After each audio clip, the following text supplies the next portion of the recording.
Hi guys, Rex here. Path of Exile 2 is now available in early access, and as a big fan of Path of Exile 1 with over 2,000 hours played, I obviously had to give it a try. In this video, I will give you my first impressions of the game, so without further ado, let's dive into it.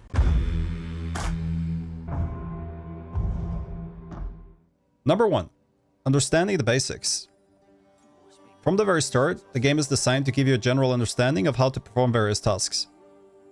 The game does a fantastic job of explaining how to equip new skills, how to apply support gems, and even gives you recommendations for support gems that might be useful for your equipped skills. What blew my mind was the addition of a video example with voiceover for each new skill, explaining how it works and visually showcasing it, which should make it a lot easier for new players. In general, I feel like Path of Exile 2 is very beginner friendly.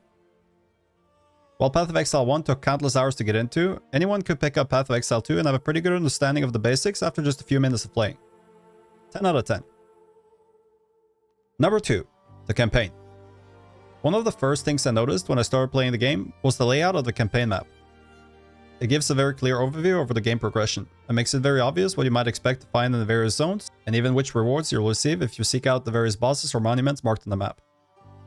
Progression through the different zones feels simple and straightforward, and somehow less confusing than it was in Path of Exile 1. The game flows nicely from the start, and it is easy to get through the early stages without the need for any knowledge about various gameplay systems. 10 out of 10. Number 3. The skill system. The skill system in Path of Exile 2 is tremendously simplified compared to Path of Exile 1. As you progress through the game, you're provided with uncut skill gems and uncut support gems, which allows you to select skills and support gems you would like for your character. This makes the entire process a lot easier to understand, as you won't need to obtain specific skills or support gems from particular questlines or vendors, which allows you to simply play the game and make decisions along the way. As if this wasn't already great for beginners, they've also designed a skill selection menu and categories based on weapon types, which automatically provides you with relevant options for your equipped weapons. Super easy to understand, clear, and with visual examples as explained earlier. 10 out of 10. Number 4. The passive tree. One of the things that makes Path of Exile stand out in the action RPG genre is the enormous passive tree, providing an endless amount of options to assign your passive trait points. This can be overwhelming for anyone, and if you ever played Path of Exile 1, you've probably experienced the consequences of trying to design your own build, quickly realizing it was not strong enough, and yet not having the required resources to respec your character and start over.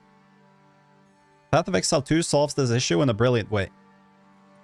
By removing all health nodes from the passive tree and leaving this part entirely up to your gear, the negative impacts of making the wrong choices have been drastically reduced. Another huge change for the game is the implementation of gold, allowing not only for the purchase of gear and other items, but actually allowing you to respec your character for a relatively low cost, even from early levels. This allows new players to learn the game through trial and error, as they figure out what works and what doesn't. 10 out of 10. Number 5. Boss fights. The boss fights in Path of Exile 2 feels vastly different from Path of Exile 1. Every boss fight has mechanics that are fairly intuitive and easy to understand, yet the fights are challenging and require focus. In general, it feels like the mechanics of the boss fight itself is more important than just damage or a strong build.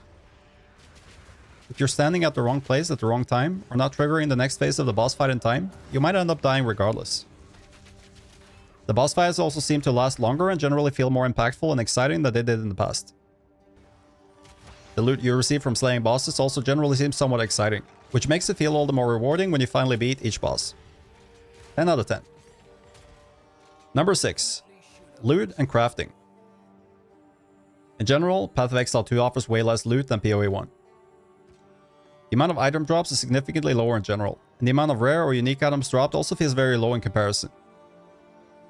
On the other hand, they have made significant changes to ensure you're able to acquire useful gear early on. For example, through the drastically increased drop chance for Exalted Orbs, which allows you to add an extra modifier to a rare item that isn't already full on modifiers. Transmutation and Augmentation Orbs are also quite common, and can be used to craft magic items from generic white drops. While these changes make it easier to upgrade the gear you have acquired, I have one major issue with the crafting system. The Alteration Orbs were removed from the game. For those who haven't played POE 1, Alteration Orbs allowed you to reroll a magic item, which allowed you to keep crafting on the same item as long as you had currency. This system gave you full freedom to craft a great item from a good base item. You could remove all stats and start over using a Scouring Orb if you had to. The simplification of the crafting system and the removal of these 2 orbs seems unnecessary to me, and I would argue that the crafting system would be better if these 2 orbs were still available. Because of this limitation in crafting and the generally low amount of loot dropped, acquiring good gear seems more based on luck than game knowledge and choices made. On the final note, they added rune sockets to gear, allowing you to socket in much needed resistances or other stats such as life, which offers an amazing way to cover your needs as you progress through the game. Solid mechanic, and I give the overall looting and crafting in the game an 8 out of 10. Number 7. Pacing. Overall, Path of Exile 2 feels a bit slower compared to POE 1. The monsters you fight are tankier, and each encounter takes more time. Additionally, the use of movement skills seems less common than it was in the previous game. While you would normally zoom through each zone by repeatedly spamming a movement skill such as Leap Slam or Whirling Blades, POE 2 doesn't seem to be designed like this at all. This is not necessarily a bad thing though, although I must say the feeling of zooming through maps was somewhat satisfying. Movement speed on boots is still available, but possibly a bit harder to acquire in POE 2 with the more limited crafting system. I wouldn't mind more options to move a bit faster, but I think the pacing feels quite good overall. 9 out of 10. Number 8. Difficulty. The general difficulty of the game becomes pretty apparent quite early, especially when you encounter your first boss. The game does a great job of easing you into it all, but it gets challenging rather quickly. I first started a Ranger, which I played to level 10, before switching to a Witch Necromancer, which carried me a lot further with less issues. But on both characters, the game started giving me a hard time soon enough. Path of Exile 2 is by no means an easy game, yet it seems to be manageable even when you're running into a wall. Try the boss fight a few times until you finally get it right, then move on. I have felt quite relieved a few times after finally being able to beat tough bosses whilst clinging on for their life the entire time. I think the difficulty would be a bit less of a problem if the crafting system was enhanced as discussed earlier, but overall I give it a solid 9 out of 10. Number 9. Music and aesthetics. The general music and visuals of the game is absolutely next level for Path of Exile 2. Everything from the opening scenes and character selection to the lighting and design of each town and each area is nothing short of a masterpiece.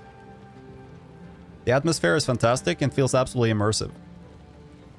Voice acting is top tier, making each monologue interesting and easy to follow. A hideaway for many of us now, and we could sorely use your skills in these dark times. To top it all off, the music is just amazing. It creates a unique atmosphere which is super relaxing and on brand. There's 10 out of 10. a particular dark power. Number 10. Overall impression. Now that we have covered the various core aspects of Path of Exile 2, there is only one thing left to do, and that is give my overall impression for the game. As you may have gathered by now, my first impressions of this game are overwhelmingly positive. The game does everything I was hoping it would do, but it does most of it better than Path of Exile 1. It is very intuitive, easy to get into, and definitely much more beginner friendly. I would go as far as to say that anyone could pick up Path of Exile 2 and be able to play and progress through the campaign with no previous experience from POE 1. Overall, I'm absolutely in love with the game, and I can't wait to see how it develops further. If I could change one thing about the game, I would improve the crafting system to be on par with POE 1, but otherwise, it's a brilliant game that I would highly recommend anyone to give a try. I give the overall game a solid 9.5 out of 10. That's it for this first impression video. If you enjoyed it, don't forget to smash that like button and subscribe to the channel for more. What do you think about Path of Exile 2, and is there anything you would like them to change? Let me know in the comments, and I'll see you next time.